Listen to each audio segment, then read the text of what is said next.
So here we have a pair of sneakers, and this is the Air Jordan Who Decides War Flight Court SP, and it was a new silhouette that's come out in 2024, and it's using what they're terming the flight heritage. So this was, I suppose, a combination back in the 80s of Jordan brand, which wasn't known as Jordan brand, and also Nike having a flight series of sneakers, which were predominantly, I suppose, basketball type sneakers. And this is a Who Decides War collab. So the nature of Who Decides War, they're a clothing brand, quite a high brow clothing brand, probably similar to Off-White, I guess. And looking at online, in terms of their clothing wear, prices are very expensive. It's trending at the moment, and they're very popular in New York, as far as I know. And the box I wanted to sort of go through first because it's part of their storytelling, or just the overall sort of feel of what they were kind of going for. So you can sort of see this has this nice, really almost like the paper-like quality that you see, on a sort of really plush piece of paper, what you would buy from the shops, and has this sort of window going on here, like a mirror effect with the Jordan brand, and then Who Decides War. I guess it's like a window, or like a stained glass window. And then you also have this little a certificate of authenticity, which is a really nice touch. And because these sneakers were pretty limited and quite difficult to grab, and on the back of here it says the art symbolises both a window and a mirror, with the mirror offering a reflective study of one's own being, surroundings and journey. It ultimately calls for conscious presence and for each of us to be still. Paradoxically, the window encourages us to be kinetic, evoking the metaphor of the glass ceiling.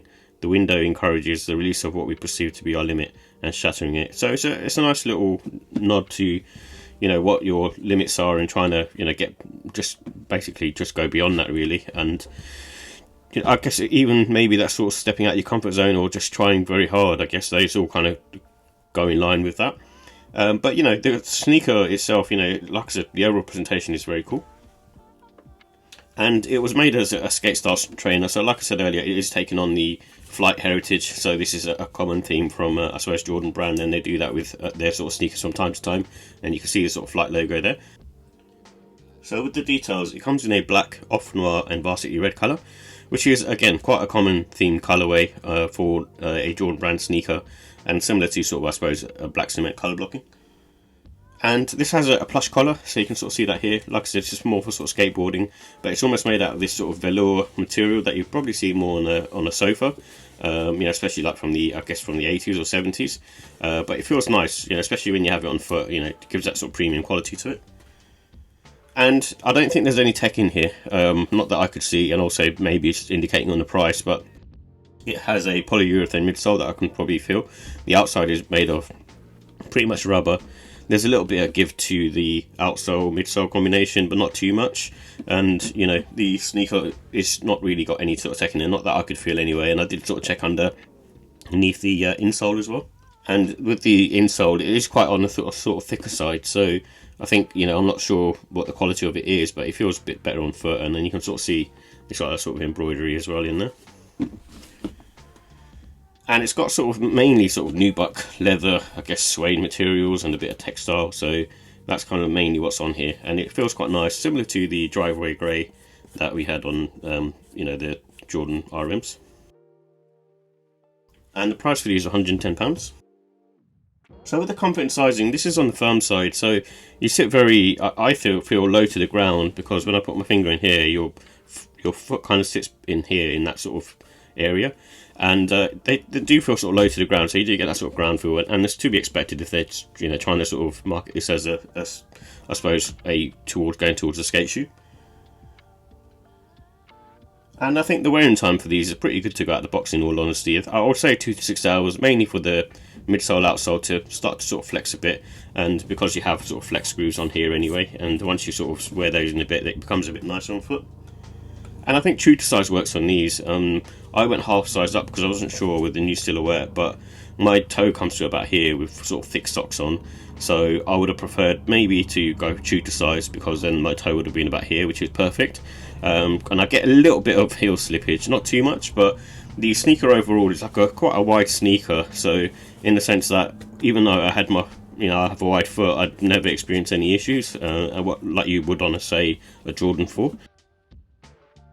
And I also think it's got really great grip. It kind of reminds me of I think Jordan 5 really, and maybe this was supposed to be like a takedown or a RM model of the Jordan 5, and then they decided to change the name, I don't know, but to me it gives me those vibes, especially this window here. So with the look and style, it does have a sort of monotone colour blocking, so it's very much made up of greys, blacks and sort of hints of red. And it's also one of those sneakers that has a little bit of ventilation from the tongue area and also this window here. And even though I feel the sneaker overall is taking inspiration from the Jordan 5, they haven't said that, but you could just see that clearly within its DNA. It looks very similar, but you can just imagine this without the netting. But when I had my foot in this, I could feel a bit of breathability on this side, on the windows, so it's quite nice, and that kind of gives you a little bit of breathability when you're sort of out and about. And it's a good sneaker for sort of spring autumn time really. I think you could wear them in the autumn winter, but I think for me, because it's like this nubuck material, I'd be a bit concerned of how they would be in the wet, and they do crease up quite easily, so you can sort of see on the toe box it's quite sort of soft and flexes quite nicely. And it's a good sort of casual wear sneaker. It's not really a smart wear, and if you look at the Who Decides Wall clothing, it fits very much in line with that.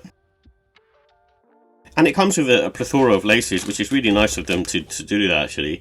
And you've got this kind of grey, I guess almost sort of rope style type lacing. I guess it's more on the sort of furry side. And then you have a pair of cream and red pairs as well, which is, I guess, waxed. They feel like they're waxed anyway. And then also the ones that you have in the shoe itself, which is going on towards, I suppose, more of a charcoal colour rather than black. And these also feel like they're waxed, not completely waxed, not like a Travis Scott wax, but still, pretty good quality. So with the final thoughts, I like the overall sort of presentation. I guess what they're calling storytelling as well. I think it's really nice, and they've done a good job on that. So I can't really fault that. I think in terms of how the sneaker is presented in the box for the price that you're paying, it's really good.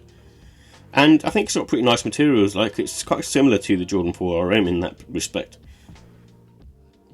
And I like the embroidery touches. I'm a big fan of anything with sort of embroidery on it. I don't know, it just kind of adds that bit of extra detail and attention and care as well. And from what I know and what I've heard is this panel on the back can be removed. Obviously I'm not going to do that, but underneath you can sort of see slightly the Who Decides War symbol underneath. So I'd imagine if and I'm kind of feeling over that, it feels like there's maybe like an embroidery of the Who Decides War logo.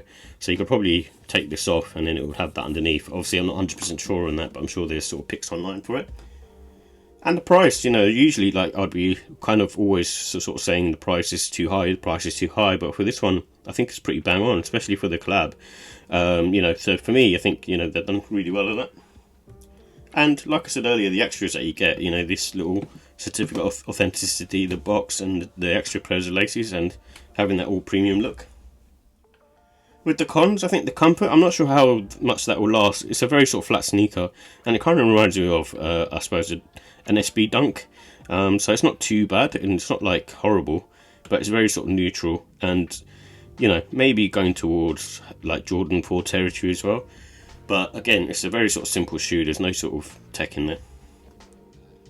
And the other issue that I have is this white cream sole. It looks fine, obviously now, but I think when you start wearing it out and about, this will look grimy and dirty. So I don't know, like obviously it sets it off quite nicely, but that's my only sort of niggle with those. So with the ratings, I'm going to give the look and style a 4 out of 5. If I'm honest, I prefer the Jordan 4 RMs to these. I think these are nice, but I think if I was to get a GR version, I probably wouldn't buy these, because I've seen the GR versions and they don't look as nice as this particular pair, because Who Decides War have really sort of done the business on it. And the comfort, I'm going to give it a 4. I was looking at I'm in a 9 between a 3, but to me they feel more like an SB Dunk, like a looser version of an SB Dunk, so that's the reason why I've given it a 4. Like I said, it's fine and it does the job on foot. I'm not sure how far the insole comfortability will last and whether that kind of sort of flattens out after a while, but initially sort of feeling it feels quite nice on foot.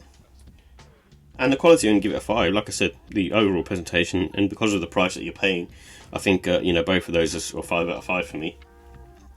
But overall, I'm going to give the sneaker a 4 out of 5. I feel like, for me, it's not a must-have. When I got out of the box, I looked at it and I thought, it's a nice sneaker, but I've had it for just over a day now, and still sort of looking at it. I'm not 100% certain on it. And for me, I don't know, I just prefer the Jordan 4 RM. I think that one had better storytelling, and when I start wearing those outside, it sort of turns heads as well. So especially with the bike air on the back, and whether people don't like the Jordan 4 RM or they do, the Nigel Sylvester collab is one of those sneakers that just, it works really, really well. Not to say that this doesn't, but I think this one is not having the same impact as that particular sneaker had on me. And it was one of those ones where the Jordan 4 RM, once I started wearing it and wearing it about, I got why it was made, and had sort of more respect for it. With this one, like I said, I'm not feeling them as much, and still a very clean sneaker. And I think maybe if I didn't have the Jordan 4 RM Nigel Sylvester collab, then I probably would end up keeping these. But for me, it's not a must-have. I think it's still very, very nice. But some people probably will give it a 5 out of 5 and say it's an awesome sneaker. But I just think the lack of tech in there and just the overall comfort level, I think that will subside and just become a bit of an average sneaker. That's my perspective. But for £110, it's still very cool and still, very likeable. But I'm just comparing it to other sneakers that released this year, and I kind of like the other sort of pairs that I've got. So, but this one's, like I said, still very nice and still very good.